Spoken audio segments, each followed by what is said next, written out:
Bonjour, on est le jeudi 15 février 2024. Donc, dernière séance sur les tableaux de flux de trésorerie. Donc, j'ai déjà posté une partie 1, partie 2. Et donc là, c'est la partie 3. Et comme promis, cette partie, elle portera sur le tableau des flux de trésorerie de l'ordre des experts comptables, option 1. C'est-à-dire, on va partir du résultat net. Alors bien sûr, je vais d'abord, je vais mettre le lien pour pouvoir, pour que vous puissiez télécharger donc le sujet que voici, que je mets donc à l'écran. Donc c'est un sujet donc de DCG session 2018. Je vais donc vous laisser le soin donc de lire. Nous avons donc ici des annexes 1 à 8. Nous avons une première question. Donner une définition de la marge brute d'autofinancement. En quoi cette notion diffère-t-elle de la capacité d'autofinancement? J'ai déjà plus ou moins répondu à cette question lors des précédentes séances. Et deuxième question, ce qui va nous intéresser vraiment, c'est de compléter le tableau de flux de trésorerie de l'ordre des experts comptables, option 1, pour tout l'exercice 2017, annexe A, à rendre avec la copie. Tous les calculs doivent être justifiés. Alors d'abord, je vais parcourir avec vous les documents, donc annexe 1 à 8, très rapidement. Donc nous avons première étape. Alors, comme on va travailler avec donc, on va s'intéresser donc au tableau de flux de trésorerie de l'ordre des experts comptables, on ne travaillera donc qu'avec les valeurs nettes de l'actif circulant. Donc ça, c'est une première chose à bien retenir. Alors voilà, nous avons donc, ce qui fait que vous voyez ici, pour 2016, j'ai simplement au bilan la partie nette. Donc ce qui va m'intéresser pour la partie, pour tout ce qui est actif circulant, c'est le net. Alors nous avons donc notre bilan 2017-2016. Donc je vous laisse parcourir tout ceci. Nous avons ici l'actif circulant. Très bien. Alors ici, regardez bien, nous avons des écarts de conversion actifs. Nous avons donc 1200 en 2017 et bien sûr 800 en 2016. Alors cet écart de conversion actif, on va voir dans l'information complémentaire, est-ce que ça concerne des créances ou des dettes fournisseurs? D'accord? Donc si ça concerne des créances clients, il faudra faire plus écart de conversion actif pour 2017 et plus écart de conversion actif pour 2016. Et si ça concerne des fournisseurs, dettes fournisseurs, il faut faire moins écart de conversion actif pour les dettes fournisseurs et moins écart de conversion actif pour dettes fournisseurs en 2016. Alors ici, nous n'avons pas de charge à répartir. Alors très important, qu'est-ce qu'on a donc les charges constatées d'avance. Nous avons nos créances. Alors attention, nous avons ici des valeurs mobilières de placement. Bien sûr, on va s'intéresser aux valeurs nettes. Alors est-ce que les valeurs mobilières de placement, est-ce que ce sont des éléments qui sont disponibles tout de suite, auquel cas ça fera partie de la trésorerie, mais ça, on aura l'information plus tard, parce que les VMP peuvent faire partie de l'actif de l'actif donc circulant hors exploitation. Autrement dit, il peut être relié à l'activité, mais si on me dit que les VMP sont disponibles tout de suite, on va donc les rajouter aux disponibilités pour calculer ce qu'on va appeler tout à l'heure la trésorerie à l'ouverture et la trésorerie à la clôture.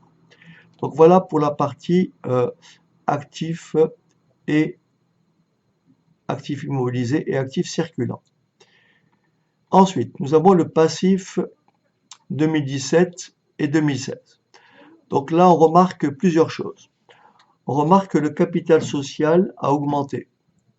Il était de 220 000, il est passé à 280 000. Et nous avons ici une prime d'émission de fusion. Ça veut dire qu'il y a une augmentation de capital. Dès que vous voyez une prime d'émission, c'est qu'il y a eu augmentation de capital. Donc ça, on va voir lorsque on va aborder ce qu'on appelle la rubrique financement. Ensuite, qu'est-ce qu'on remarque? Donc, bénéfice de l'exercice. Alors, ici, nous avons des subventions d'investissement. Donc, nous avons 30 000 en 2016 et on est passé à 33 750 en 2017. Mais attention, dans notre compte de résultat, il va falloir inclure ce qu'on appelle la quote-part virée au compte de résultat, que l'on verra tout à l'heure. Qu'est-ce qu'on peut dire d'autre? Alors ici, donc nous avons effectivement nos emprunts. Alors, très important, nous n'avons pas... Ah si, nous avons un écart de conversion passif et on ne sait pas si ça concerne des clients ou des dettes fournisseurs. Si ça concerne des clients, ça fera moins écart de conversion passif, mais si ça concerne des dettes fournisseurs, ça sera plus écart de conversion passif. Je rappelle que l'écart de conversion actif traduit une perte latente, alors que l'écart de conversion passif traduit un gain latent. Et là, nous avons bien sûr des concours bancaires courants, des CBC, 12 133 en 2017 et 64 885 en 2016. Donc voilà pour le passif des deux bilans. Alors maintenant, on va passer au compte de résultat. Donc très important, ici, on va s'intéresser surtout, puisque là, on va partir du résultat net, et contrairement, rappelez-vous, pour calculer la CAF, on part du résultat net, on rajoute toutes les charges calculées, et on retire tous les produits calculés. Autrement dit, on rajoute les dotations, et on retire les reprises, bien sûr, moins les quotes-parts, plus les produits de cession, moins les valeurs comptables des éléments d'actifs cédés. Donc ça, on fera la différence pour trouver soit une plus-value, soit une moins-value. Je vous en parlerai tout à l'heure. Donc, alors, j'en étais où? Alors ici, on va en revanche travailler avec, on va calculer la marge brute. Autrement dit, on va sortir tout ce qui est dotation et reprise sur actifs circulants, puisqu'on va travailler avec les valeurs nettes. Donc voilà. Ensuite, alors on a les éléments dont je vous parlais précédemment. Nous avons ce qu'on appelle les produits et les charges exceptionnelles. Regardez bien. Nous avons ici des produits de cession d'éléments d'actifs, donc PCEA, pour 17 780 en 2017. Et nous avons la fameuse quote-part de subvention virée au résultat pour 21 250. Ce qui me permettra de calculer l'augmentation de subventions octroyées en 2017 par une petite opération que je vous détaillerai tout à l'heure. Et là, nous avons ici les valeurs nettes comptables des éléments d'actifs cédés, 8 683. Et donc après, rappelez-vous, on va calculer la plus-value en faisant 21 250, pardon, 17 780 moins 8 663. Alors, soit on calcule l'IS, soit on ne calcule pas l'IS. Soit on garde la plus-value nette, soit on garde la plus-value brute. Mais de toute façon, je vous expliquerai ça tout à l'heure. Ça ne modifiera pas le résultat. Alors, regardez bien ici, nous avons nos tableaux d'IMO. Donc, c'est très important pour les augmentations d'IMO. Regardez bien, nous avons 60 400 d'augmentation. Mais nous avons ici un virement de poste à poste. Ici, nous avons avancé à compte pour 3000, diminution 3000. Donc, l'augmentation d'IMO, rappelez-vous, ça sera 60 400 moins 3000. OK. Qu'est-ce qu'on remarque d'autre? Rien de particulier. Maintenant, pour ce qui est des dotations ou provisions, donc rappelez-vous, on ne va s'intéresser qu'à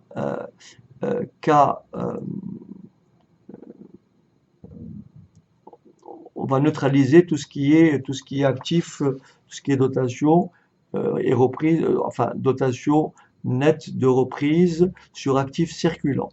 Donc là, on aura quoi si on regarde bien nos dotations très rapidement? Nous avons ici 66 968 pour le total ici, oui, amortissement, total des amortissements, 66 968. On rajoute, voyez ici, nous n'avons aucun actif circulant. Nous n'avons ni créance ni stock là-dedans. Donc on va faire plus 6200, d'accord?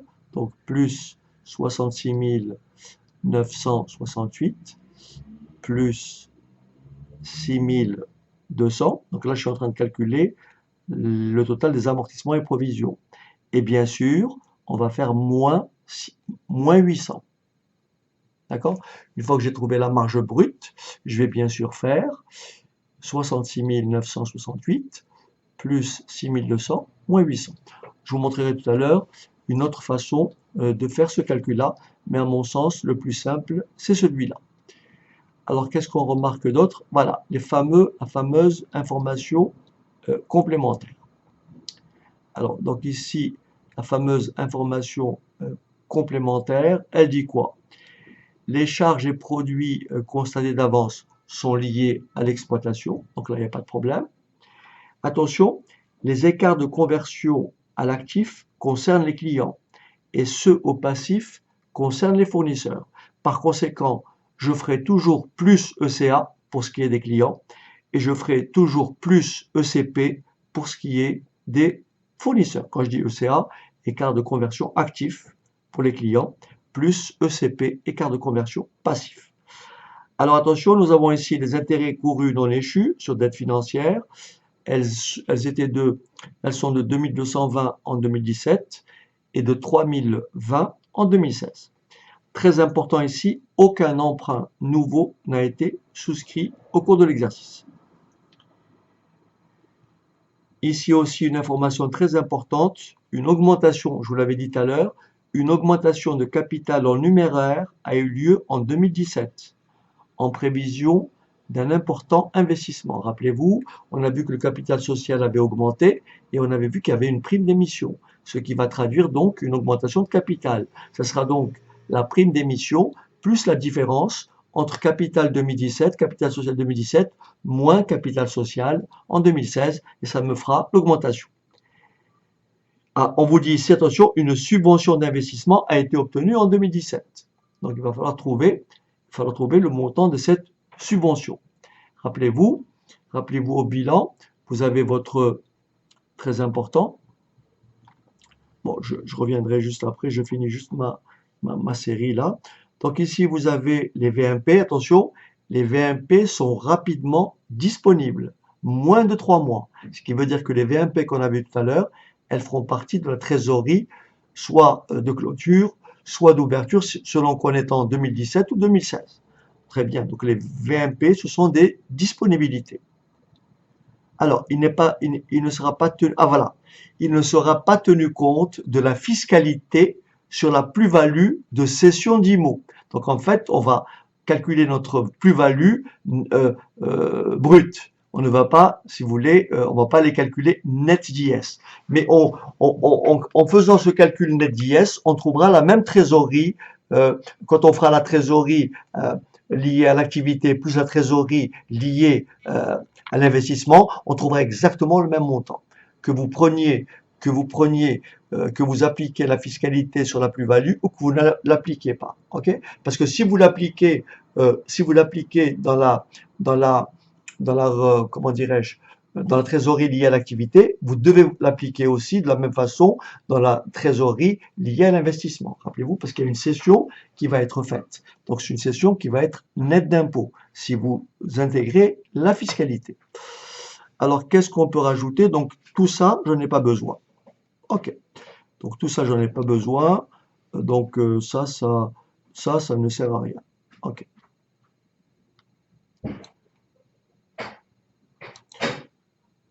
On pourrait éventuellement après voir comment à partir de la capacité d'autofinancement, on aurait pu retrouver la marge brute. Mais bon, on va pas faire ça. Alors, donc maintenant, on va commencer étape par étape. D'abord, je vais vous montrer l'annexe A qu'il faut remplir. Voilà. Alors, donc là, vous avez d'abord, regardez bien. En général, faites attention. Vous n'avez pas forcément les plus et les moins. D'accord? Donc en fait c'est très facile. Chaque fois que vous avez, chaque fois que c'est une, comment dirais-je, c'est un élément, vous savez que c'est un élément de, donc là je reviens, c'est le fameux principe, globalement c'est toujours le fameux variation du FRNG moins BFR. Donc là, tout ce qui est en plus c'est des ressources, vous voyez, donc là ça moins ça vous donne l'équivalent du FRNG, et plus bas vous avez ce qu'on appelle la variation du BFR. Alors ici, plus amortissement, attention, et dépréciation et provision, mais bien sûr avec à l'exclusion des dépréciations sur actifs circulants. D'accord? Alors, bien sûr, les plus-values de cession, qu'est-ce que c'est? Donc, j'écrirai en moins et je mettrai entre parenthèses produit de cession d'éléments d'actifs, donc le fameux compte 775, moins les valeurs comptables des éléments d'actifs cédés. C'est ce qu'on avait ici dans notre compte de résultat pour ce qu'on appelle les charges exceptionnelles sur opération en capital. D'accord? Produit exceptionnel sur opération en capital et charges exceptionnelles sur opération en capital pour, donc ici, notre plus-value, ça va être 17 780 moins 8 663. Mais là, on me dit dans l'information que il ne sera pas tenu compte de la fiscalité sur la plus-value de cession d'IMO. Alors, on va donc commencer étape par étape par dresser tous les éléments. Donc là, j'ai préparé, donc tout ça bien sûr est inspiré du corrigé fourni par, par le cycle CRCF. Donc, je vais simplement essayer de détailler pour vous les divers résultats pour que vous compreniez un peu comment fonctionne ce tableau de flux option 1. Donc, je vais d'abord m'intéresser à la première partie, donc à la première partie de ce tableau, c'est-à-dire on va ensemble faire calculer le flux de trésorerie généré par l'activité, d'accord? Ou le flux de trésorerie lié à l'activité. Donc pour ça, on va prendre notre résultat net. Le résultat net, vous aurez compris, notre résultat net, bien sûr, soit on le trouve au bilan 2017, soit tout simplement en prenant le compte de résultat. Et nous avons donc notre résultat net qui est de combien? 391 605. Ou alors, bien sûr, vous avez compris, au bilan 2017, vous avez effectivement le résultat d'exercice pour 391 605. Alors, il y avait une question juste avant. Il faudrait que je réponde à cette question. La question était celle-ci. Question numéro 1.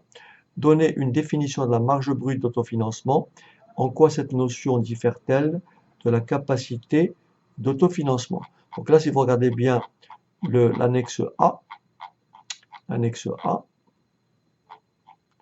alors l'annexe A, voilà. Donc là, nous avons ici la marge brute d'autofinancement. Donc en fait, c'est exactement le même calcul que pour la CAF, oui, le même calcul, sauf que là, amortissement, dépréciation et provision, ils seront à l'exclusion des dépréciations sur actifs circulants. Donc si on peut donner une justification, on vous dit donc la marge brute d'autofinancement MBA, mesure la capacité de dégager des ressources internes de son activité courante. Alors c'est un flux bien sûr potentiel de trésorerie, c'est un flux de fonds, tout comme la capacité d'autofinancement. Mais cependant, contrairement à la CAF, la MBA ne neutralise pas les dotations nettes de reprise sur les actifs circulants. Autrement dit, pour tout ce qui est créance client, pour tout ce qui est stock, on prendra les valeurs nettes. Donc on considère ces dotations comme des charges décaissables, hein, j'en ai parlé lors de la précédente vidéo, et non comme des charges calculées. Ainsi, dans notre cas, la différence entre la MBA et la CAF, eh bien, elle sera de 1600 €. D'accord? Parce que pour la CAF, on ne prend que les valeurs brutes. Alors, soit les dotations nettes de reprise sur actifs. Alors, pour le calcul de la MBA, la plus-value peut être calculée nette d'impôt. Mais rappelez-vous, pour l'information complémentaire, on nous demande de le faire, de ne pas tenir compte de la fiscalité. Donc, voilà pour la question 1. Alors maintenant, on va donc commencer à remplir notre, notre, notre tableau. Alors, étape numéro 1, il faut donc faire la somme de tous les amortissements. Donc là, rappelez-vous, les amortissements, on va donc très simplement reprendre notre annexe. Donc nous avons comment on appelle ça? Nous avons ici notre annexe pour ce qui est des amortissements et dépréciation. On va prendre donc, ça nous fera donc 6968, n'est-ce pas? Donc 6968.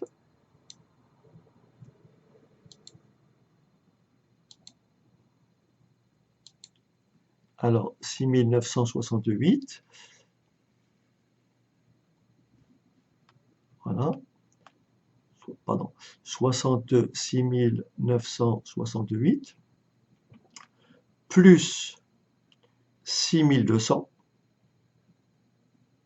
moins 800. D'accord? D'accord? Et on va trouver 72 368.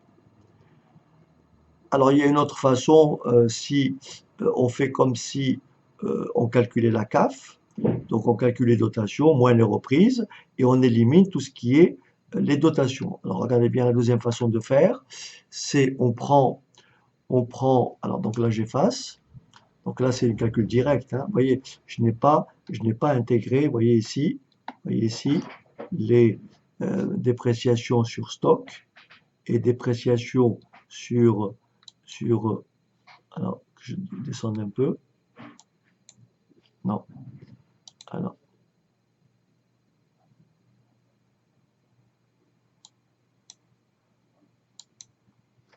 ouais, c'est mon truc, voilà, je vais juste, voilà.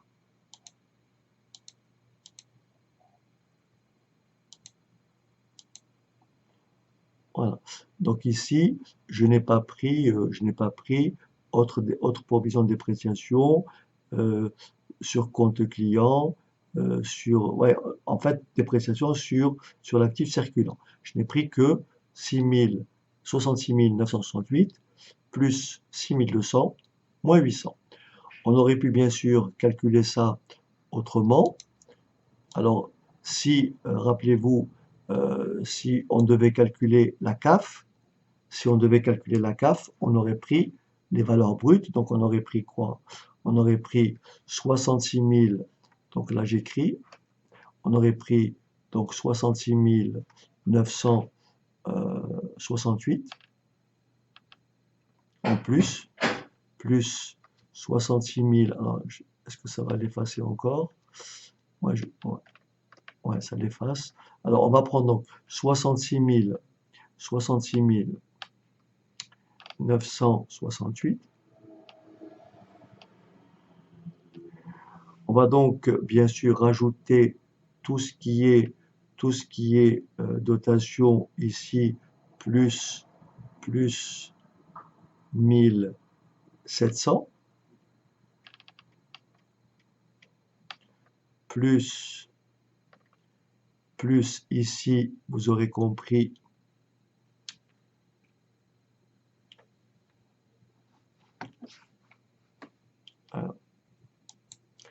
alors donc ici plus donc 1700,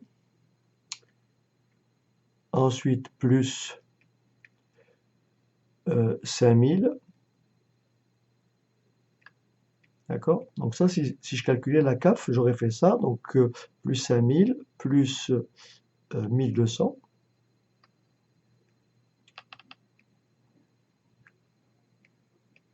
plus, donc là, 1200, 1700, plus 1800. D'accord? Donc ça, c'est plus tout ce qui est dotation et dépréciation.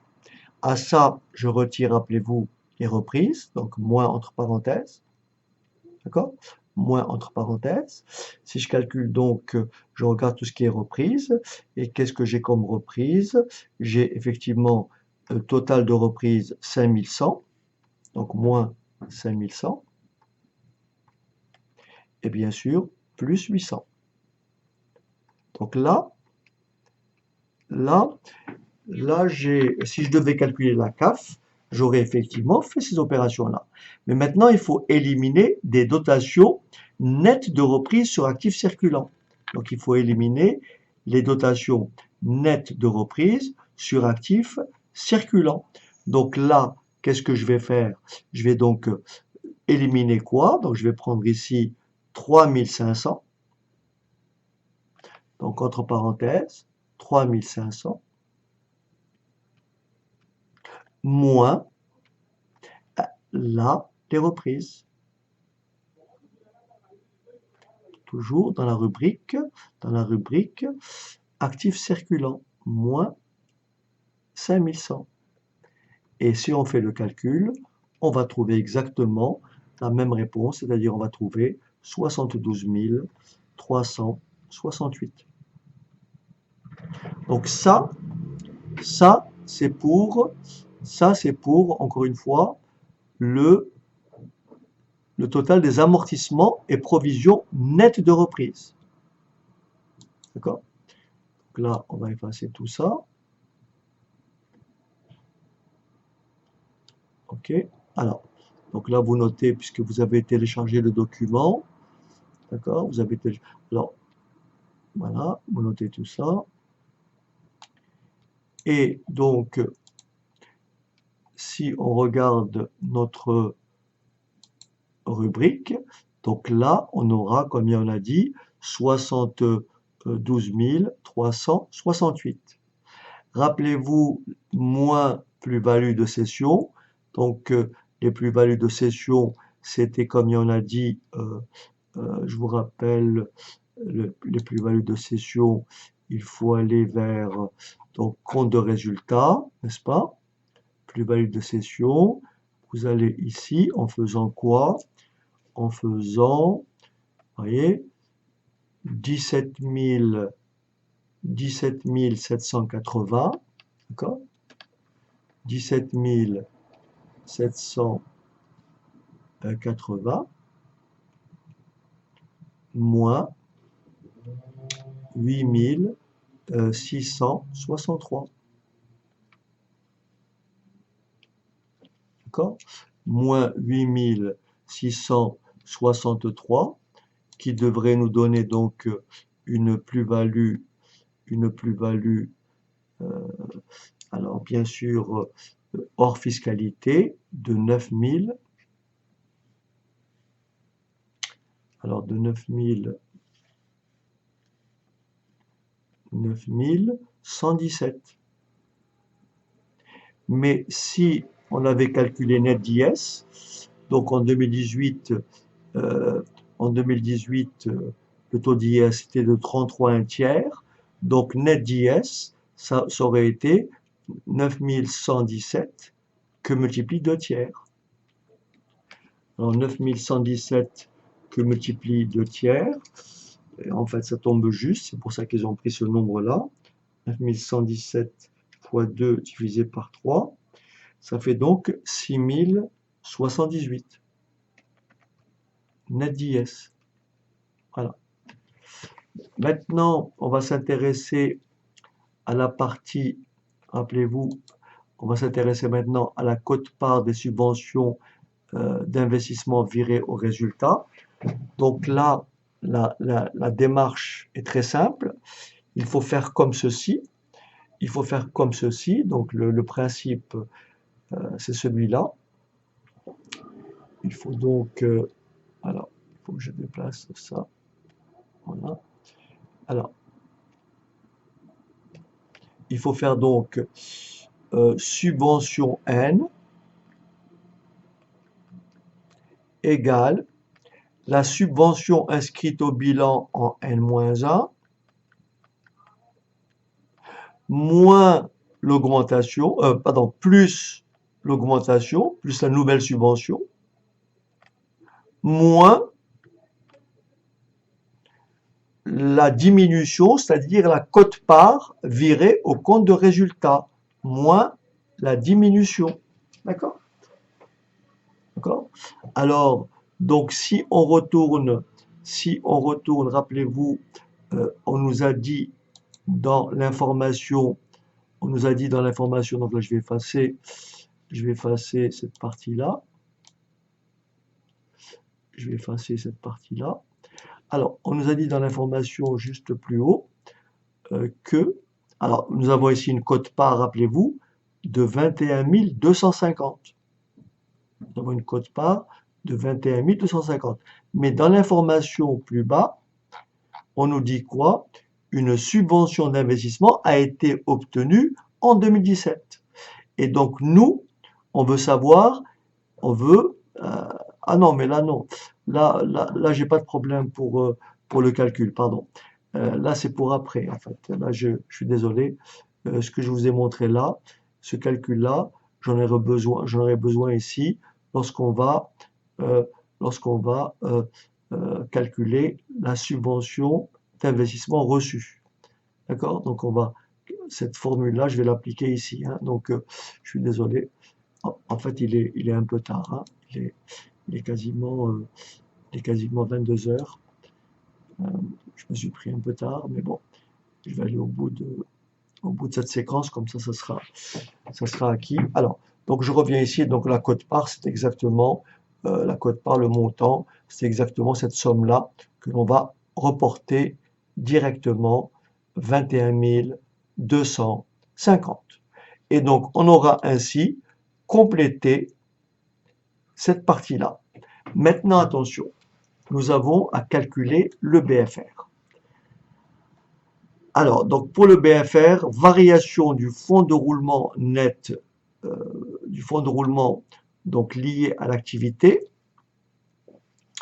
Il va falloir donc reprendre. Alors, bien sûr, on ne travaille qu'avec les valeurs nettes. D'accord? Donc, on va prendre les stocks. On va prendre donc 2000, on commence à 2017. Stock, créances clients, les comptes rattachés, écart de conversion. Rappelez-vous, les écarts de conversion actifs concernent les clients, donc plus écart de conversion actifs. Autres créances, charges constatées d'avance. Donc ça, c'est pour tout ce qui est créance, tout ce qui est en plus. Et maintenant, moins, alors, dette fournisseurs et comptes rattachés. Écart de conversion passif, ça concerne les fournisseurs. Dette fiscale et sociale, donc là, on se préoccupe pas de l'IS, c'est dette fiscale et sociale, puisque on travaille avec la trésorerie liée à l'activité dans lequel il y a l'exploitation et le hors exploitation. Ensuite, nous avons les produits de cession, les produits constatés d'avance. Attention, nous avons les intérêts courus non échus. Et enfin, on va trouver, bien sûr, le BFR lié à l'activité. Alors, bien sûr, ça va être trop long si je dois tout détailler. Donc, je vais directement vous communiquer les informations pour... Voilà. Donc ici, vous prenez votre bilan et on va lire exactement les divers postes. Donc les stocks, clients et contrats attachés, tout ça c'est bien sûr en net. Autres créances, on vous a dit que les charges constatées d'avance relevaient de l'exploitation, donc charges constatées d'avance, dette fournisseur bien sûr c'est en moins, écart de conversion passive bien sûr c'est tout ça, tout ce bloc-là, moins tout ce bloc-là, pour avoir le BFR en 2017. Et bien sûr, les produits constatés d'avance, intérêts courus non échus sur dette financière. Vous rappelez, tous ces éléments-là, nous les avons ici. Voilà. Intérêts courus non échus pour 2017 et pour 2016. D'accord? Nous avons aussi tout ce qui est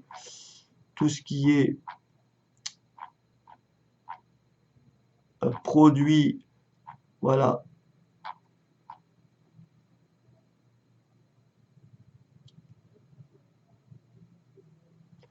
charges constatées d'avance, d'accord? Charges constatées d'avance. Alors bien sûr ici, tout ce qui est stock, on ne prend que les valeurs nettes, d'accord? Avance et acompte, il n'y en a pas. Créance client, bien sûr, on ne prend que les valeurs nettes, d'accord? 471 130, vous voyez? 471 130, on ne prend que les valeurs nettes. Charges constatées d'avance. Idem pour les fournisseurs, qu'est-ce qu'on va récupérer du côté des dettes? Nous avons bien sûr les intérêts courus non échus, on a dit. Nous avons les produits constatés d'avance. Nous avons les dettes, attention, pas sur IMO, hein. Nous avons les dettes fiscales et sociales. Nous avons bien sûr les dettes fournisseurs. Et voilà pour la partie dette. Et bien sûr, moins, bien sûr, l'écart de conversion passif pour 2540. Et donc les voilà, donc ça c'est pour 2016. Et là vous avez 2017. Par soustraction, soit vous faites celui-là, ça moins ça, soit vous faites les variations 1 à 1, ça moins ça moins ça, etc. Et après vous faites le total. Donc pour obtenir 16 536, on peut le faire soit en faisant 299 252 moins 282 716, ou alors en faisant le total de toutes ces variations. Et donc, on va ainsi pouvoir remplir la partie 1 de notre tableau pour le flux net de trésorerie généré par l'activité. Donc là, comme je vous l'ai dit, ça, c'est sans fiscalité. Et bien sûr, avec IS, on prend 2 tiers de 9117, ce qui va me donner moins 6078. Là, on l'avait calculé, résultat net, on a repris. Là, on l'avait calculé.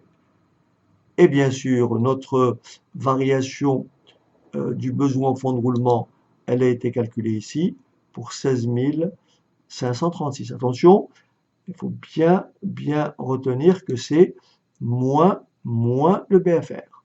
C'est FRNG moins BFR. Et donc, ça me donne un flux de trésorerie généré par l'activité égal à 417 070. Bien, maintenant, on va passer à la deuxième partie du tableau, c'est-à-dire au flux de trésorerie lié aux opérations d'investissement. D'abord, on va voir si nous avons des acquisitions, des, comment dirais-je, des immobilisations. Acquisition d'immobilisation, rappelez-vous, on va donc dans l'annexe, et qu'est-ce qu'on a vu précédemment? On a vu que, alors,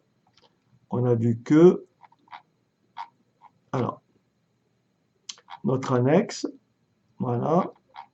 Alors, on y va. Donc, ici, tableau des immobilisations.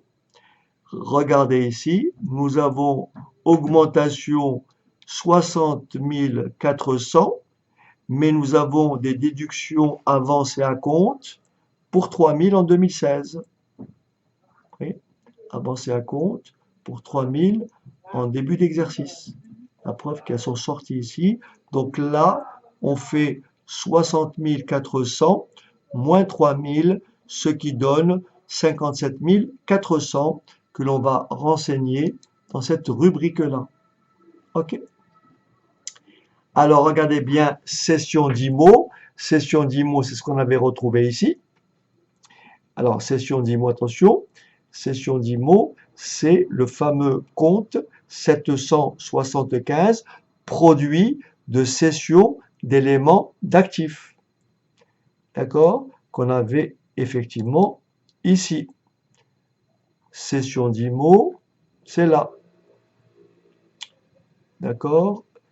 Produit exceptionnel, d'accord? Sur opération en capital, produit exceptionnel sur opération en capital pour 17 780. Alors ici, bien sûr, on ne tiendra pas compte de la, on ne tiendra pas compte de la fiscalité. Est-ce que c'est bon? On ne tiendra pas compte de la fiscalité. Et en tenant compte de la fiscalité, ce 17 780, 17 780 multiplié par 2 divisé par 3. Alors, on va voir ça tout à l'heure. Alors, donc, alors, je vais quand même vous montrer, ouais, je vais quand même vous montrer pourquoi pour ce qui est de la plus-value et pour le produit de cession, que l'on fasse net d'IS ou sans IS, la trésorerie finale sera exactement la même. Regardez bien. Rappelez-vous, quand on a cherché la plus-value, on a fait, donc retenez ces nombres-là, 17 780 pour le produit de cession et la valeur nette comptable pour 8 663. D'accord? Donc regardez bien, on va le faire de deux façons. Donc je vais calculer ici donc ma plus-value. Donc on a dit combien alors du coup j'ai oublié le montant. Alors on a dit combien 17 000. Alors 17 780. Alors je vais le noter. 17 780 et 8 663. Alors 17 780. Alors on y va, regardez bien. Donc ici, je vais faire le calcul. J'écris, donc, n'oubliez pas qu'il y a moins plus-value. Hein, donc j'écris 17 780 moins 8 663. Et on a dit que ça faisait 9 117. D'accord? Maintenant, si on intègre l'IS, 9117 net d'IS, ça fait 9117 multiplié par combien? Par 2 tiers, ça fait 6078. Donc moins 6078, d'accord? Moins 6078 net d'IS. Là, nous avons une cession. Si on prend la cession brute, c'est-à-dire elle est de 17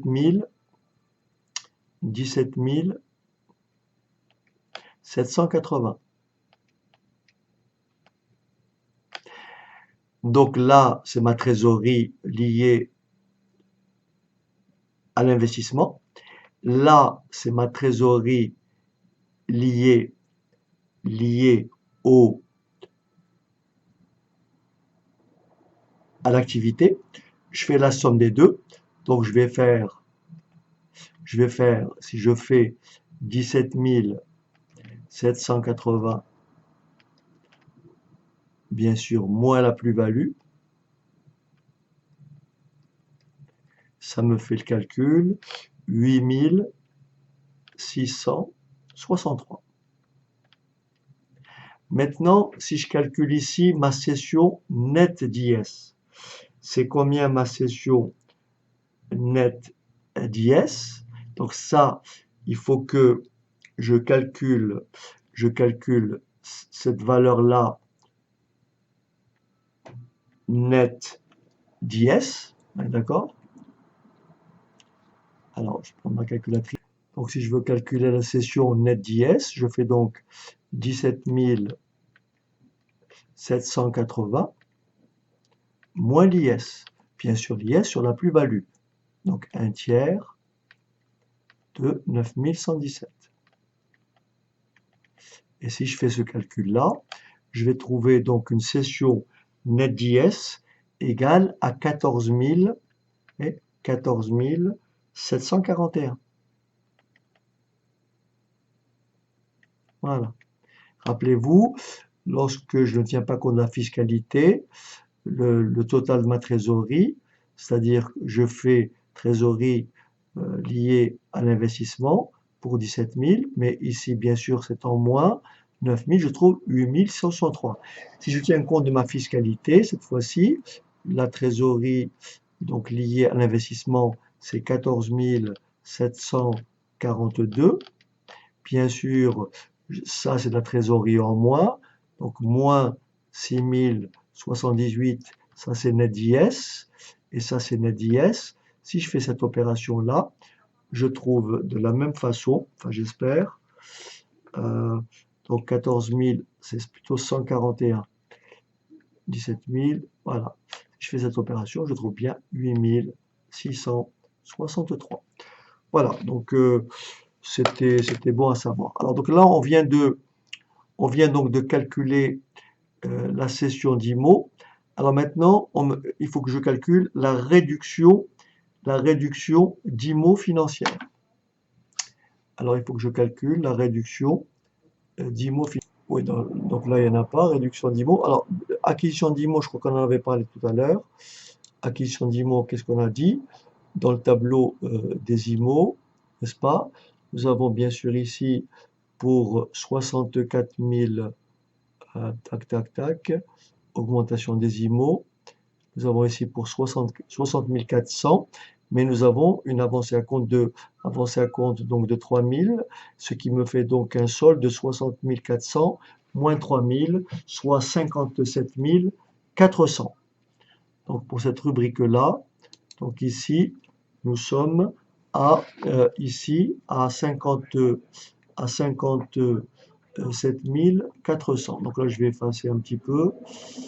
Je vais effacer pour remettre un peu d'ordre. Donc là, je vais mettre un peu d'ordre. Ici, alors, on a dit que pour la session, donc on lit directement combien? 17 780, d'accord? 17 780. Ensuite, pour acquisition d'IMO, donc c'était 60 400 moins 3 000, et ça nous a donné donc moins 57 400. Et maintenant, alors réduction d'immobilisation financière, il n'y en a pas. Et maintenant, on va regarder les variations des créances et dettes sur IMO. Variation des créances et dettes sur IMO. Alors, on regarde notre bilan. Et là, nous avons bien sûr en 2017, en 2016, on n'a rien. Donc, dette sur IMO, 18 000. Donc, nous avons une variation de 18 000 moins 0. Ça veut dire tout simplement 18 000. Donc ici, nous aurons nous aurons ici plus ou moins variation d'IMO, donc 18 000 plus 18 000. Ça nous fait donc un total de, donc tout ça, moins 21 620.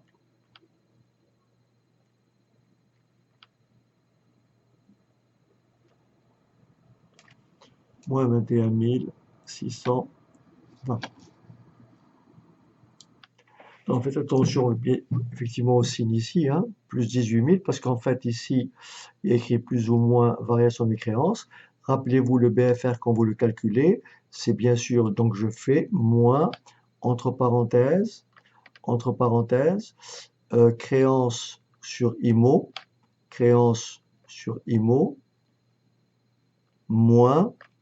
moins dette sur IMO. Moins dette sur IMO. Dans notre bilan, on avait trouvé créance sur IMO, il n'y en a pas. Dette sur IMO, on avait vu 18 000. Et quand j'enlève mes parenthèses, moins par moins, ça fait plus 18 000. Donc le flux net de trésorerie lié aux opérations d'investissement, c'est moins 21 620. Donc voilà. Donc maintenant, on va passer à la deuxième partie. D'abord, augmentation ou réduction de capital. Donc ça, on va aller doucement, parce que tout ça, c'est des éléments qu'il faut vraiment bien maîtriser. Alors, je vais effacer tout ça. Et donc, alors, on va donc aller vers augmentation, réduction de capital. Puisqu'on nous a dit dans l'information, rappelez-vous, dans l'information, qu'est-ce qu'il est porté? Très important. Voilà. Information. Une augmentation de capital en numéraire a eu lieu en novembre 2017. On va donc calculer cette augmentation de capital. On va donc prendre notre bilan, très simplement. Je vous l'avais dit, dès que vous voyez prime de remboursement d'émission, c'est que bien sûr, il y a eu une augmentation de capital. Alors ici, par l'émission de nouvelles actions, en fait. Donc ici, on va calculer l'augmentation. Il n'y a pas de réduction, il y a une augmentation. Alors, nous avons déjà une prime d'émission pour 90 000. Mais là, vous voyez très bien, on est passé de 220 000 à 280 000 par différence 280 000 moins 220 000 égale 60 000 plus les 90 000 de primes d'émission et nous avons donc une augmentation de capital pour 150 000 euros. Très bien. Maintenant, dans la rubrique, nous avons après une rubrique qui s'appelle dividendes versés. On va donc de nouveau calculer. Donc ici, nous avons augmentation de capital pour 150 000. Maintenant, comment calcule-t-on les dividendes versés? C'est exactement ce que l'on fait dans le cadre d'un tableau de financement. Qu'est-ce que l'on fait? On va donc prendre notre bilan, effectivement au passif, et qu'est-ce que je lis ici? Je fais ceci, regardez bien, je fais résultat en 2016, résultat en 2016, résultat en 2016, 332 776. Donc j'écris 332 276. Alors moi je fais toujours comme ça, moins, j'ouvre une parenthèse. Et je commence, réserve N moins réserve N-1. Bon, là, vous avez compris, réserve légale 22 000 moins 22 000, ça fait 0, je ne vais pas l'écrire. Je prends maintenant les réserves statutaires et je fais donc 358 700 moins 122 000. OK. Ensuite, je fais moins, j'ouvre une parenthèse. Et je regarde encore ici, j'ai un report à nouveau. Donc là, je vais effacer parce que peut-être que vous ne le voyez pas. J'ai ici un report à nouveau en 2017. Donc ça fait 4726 moins 2150. Alors je prends ma calculatrice. Alors donc 332 276 moins entre parenthèses 358 700 moins 122 000, voilà, moins entre parenthèses 4726 moins 2150, fermez la parenthèse. Et ça me fait 93 000. Donc voilà les dividendes qui ont été versés. Donc ça, bien sûr, c'est un emploi, c'est pas une ressource, donc c'est en moins. Donc ici, je reviens à ma rubrique. Donc là, nous avons dividendes versés pour 93 000. Maintenant, émission d'emprunt, il n'y en a pas. Remboursement d'emprunt, il va falloir calculer ça. Alors, remboursement d'emprunt, je regarde. Alors, juste ici, aucun emprunt nouveau n'a été souscrit, donc il n'y a pas eu de, comment dirais-je, de émission d'emprunt. En revanche, notez bien ici, nous avons ce qu'on appelle des intérêts courus sur dette financière. Elles sont en 2017 de 2220, retenez ça, et 3020 en 2016. Et donc la question qui est posée maintenant, c'est de trouver encore une fois le remboursement d'emprunt. OK? Donc pour ça, on va aller au bilan. Donc en côté passif. Alors, donc voilà ce qu'on a. On voit très bien que les emprunts, il y a une diminution d'emprunts, donc il y a un remboursement qui a été fait. Mais attention, il faut tenir compte bien sûr des intérêts courus et des concours bancaires. Donc voilà ce qu'on va faire pour trouver le montant qui a été remboursé. Soit je fais 2017 moins 2016 et je trouve un nom négatif, ou alors je fais 2016 moins 2017 et je trouverai un nom positif, mais ça me donnera le montant qui a été remboursé. Donc voilà ce que je vais faire.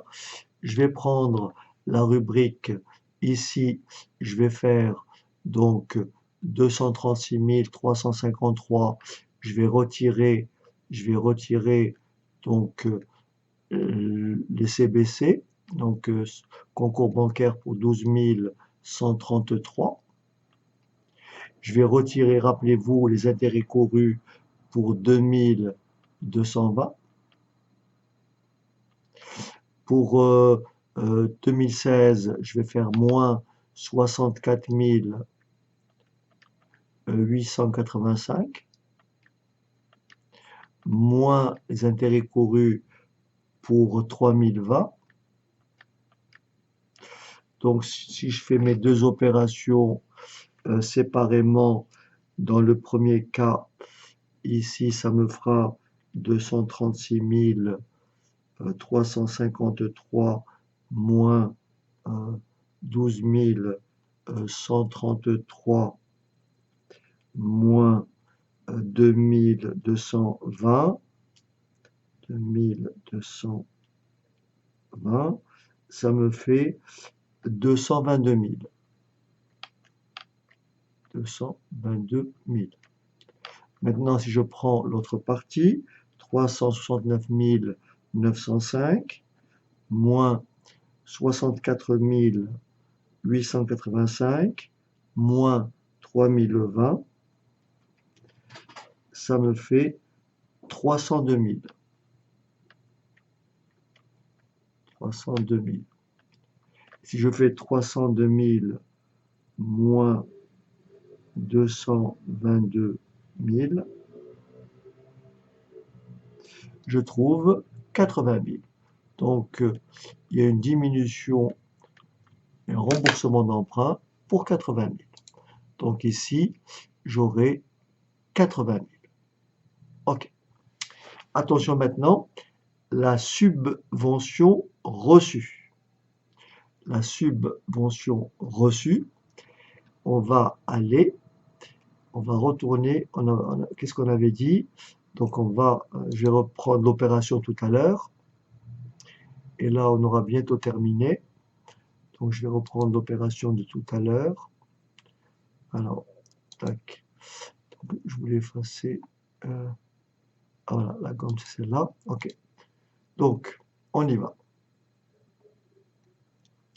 On va d'abord, rappelez-vous, on a dit que, alors dans l'information, on a dit que ici, qu'une nouvelle subvention a été octroyée, vous voyez, une subvention d'investissement a été obtenue en 2017. Et la question qui est posée, c'est quelle est la subvention donc reçue? Montant de la subvention reçue. OK? Alors voilà ce qu'on va dire. On va aller ici. On va aller d'abord dans notre compte de résultat.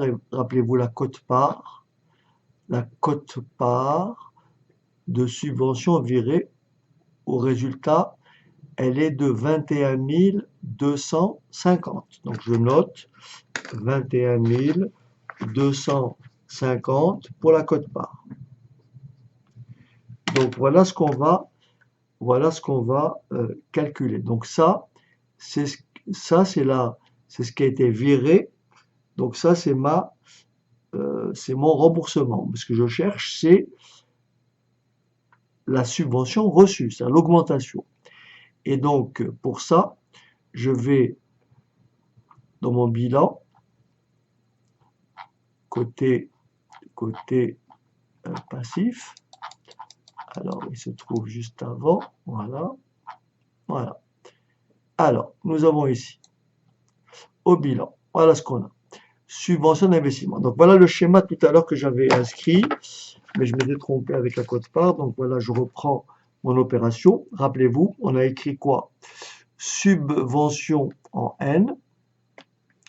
Alors, j'écris ici. Subvention en N, donc subvention en 2017, égale subvention en 2016, moins remboursement, plus augmentation. Le remboursement, c'est ce qui a été viré au compte de résultat. Et ce que je cherche, c'est le A. Donc, S17, c'est 33 750.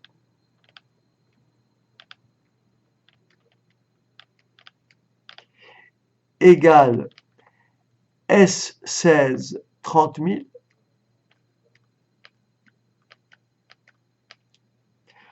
Moins R, ce qui a été viré au compte de résultat pour 21 250.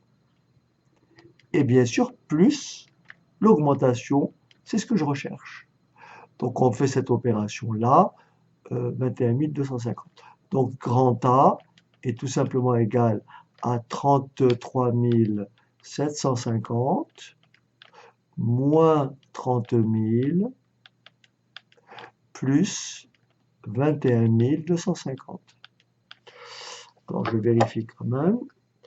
Alors, 33 750 moins 30 000 plus 21 250. Et ça me fait une subvention reçue en 2017 de 25 000. Voilà, notre corrigé tire à sa fin. Il va nous rester quelques petits éléments.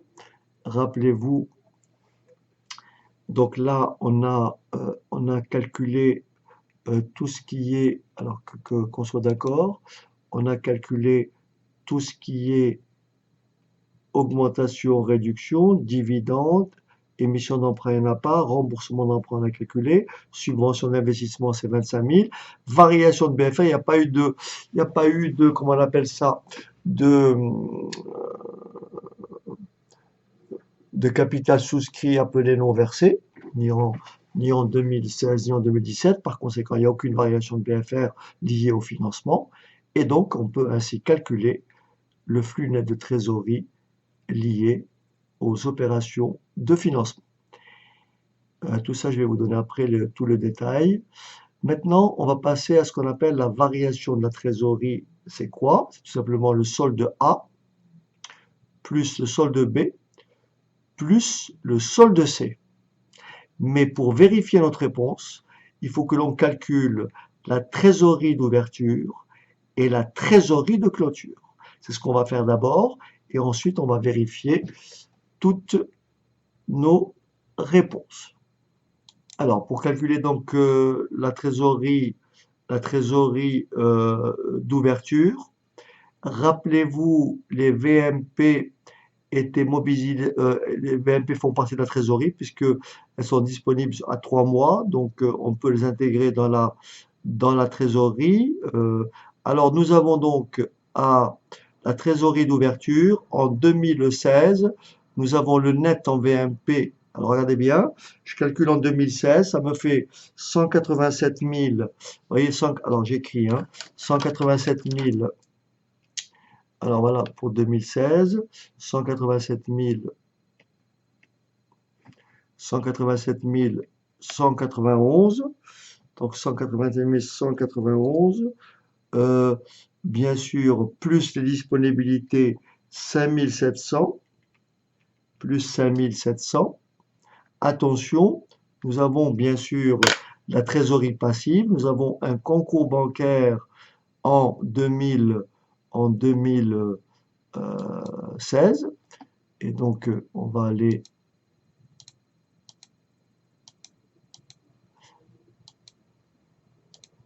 alors en 2016, nous avons un concours bancaire de combien? 64 000, donc moins 64 885. Il est là, d'accord? Et ça me fait donc, pardon, une trésorerie d'ouverture égale à 128 006. 128 006 pour la trésorerie d'ouverture. Et pour la trésorerie de clôture, bon, je vous laisse le faire très simplement. On fait 513 079 plus 24 510 moins 12 133 et ça me fait 525 456. Donc, trésorerie d'ouverture, on a dit 397 450. Trésorerie,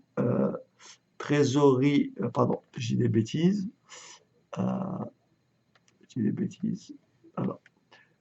j'ai lu, je ne dis pas dans la bonne case. Donc, trésorerie à l'ouverture, c'est ce qu'on vient de calculer. Et on a trouvé 128 006.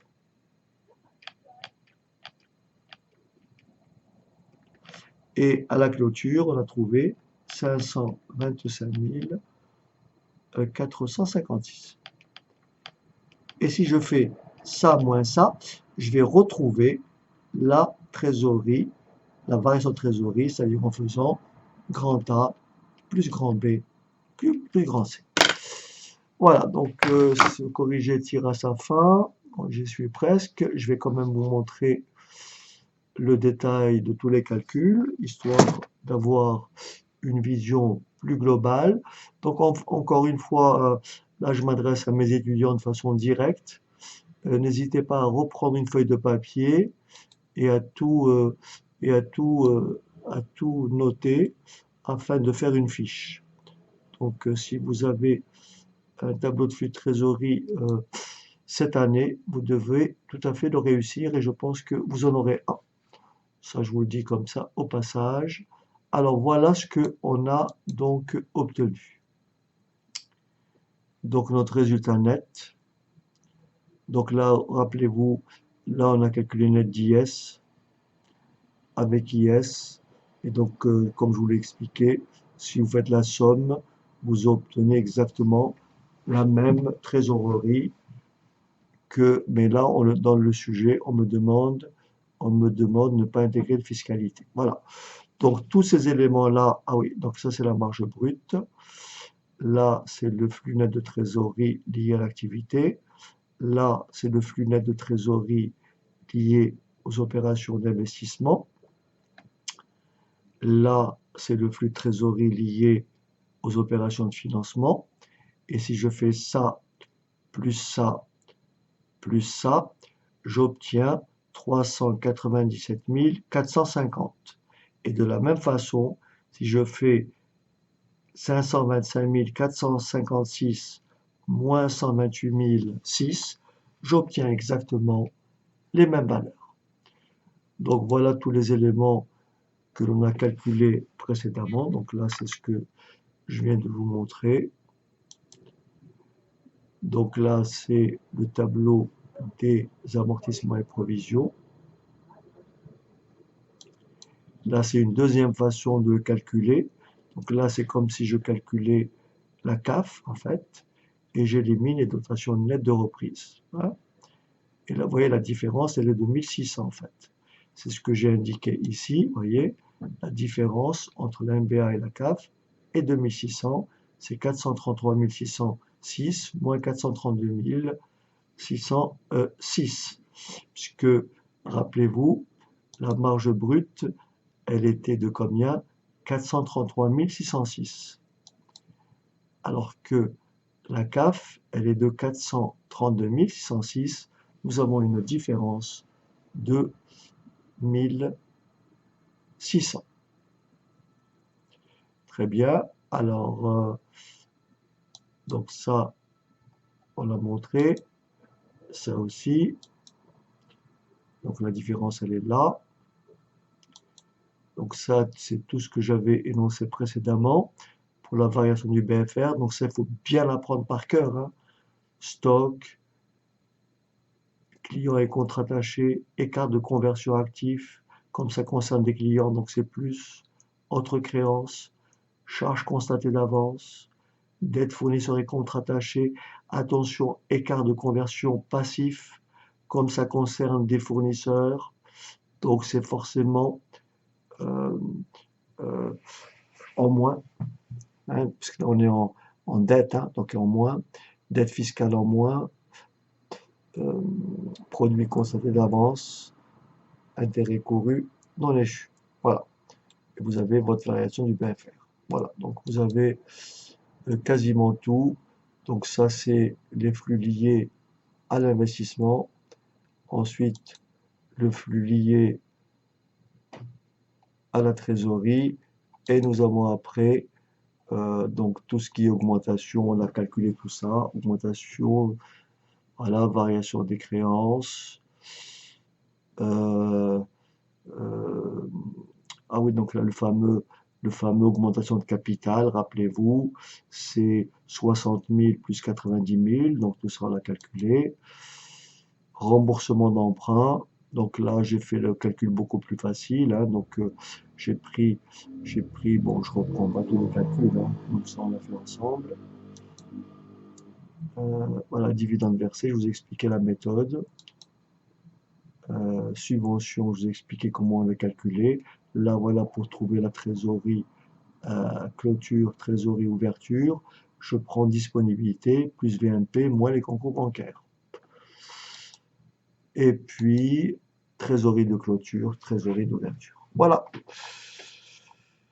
Voilà, j'espère que donc ça complète vraiment tout ce qu'on a dit sur les tableaux de flux de trésorerie. Donc je répète très simplement, méthode directe, donc méthode indirecte. Et là, vous avez le tableau de flux de trésorerie de l'OEC. Option 1, vous pouvez bien sûr maintenant, avec votre manuel très aisément, faire tout seul l'option 2. Voilà, donc n'hésitez pas donc à commenter, à partager. Je vous dis à très très bientôt. Il est exactement 23 heures. Allez, bonne soirée, bonne nuit.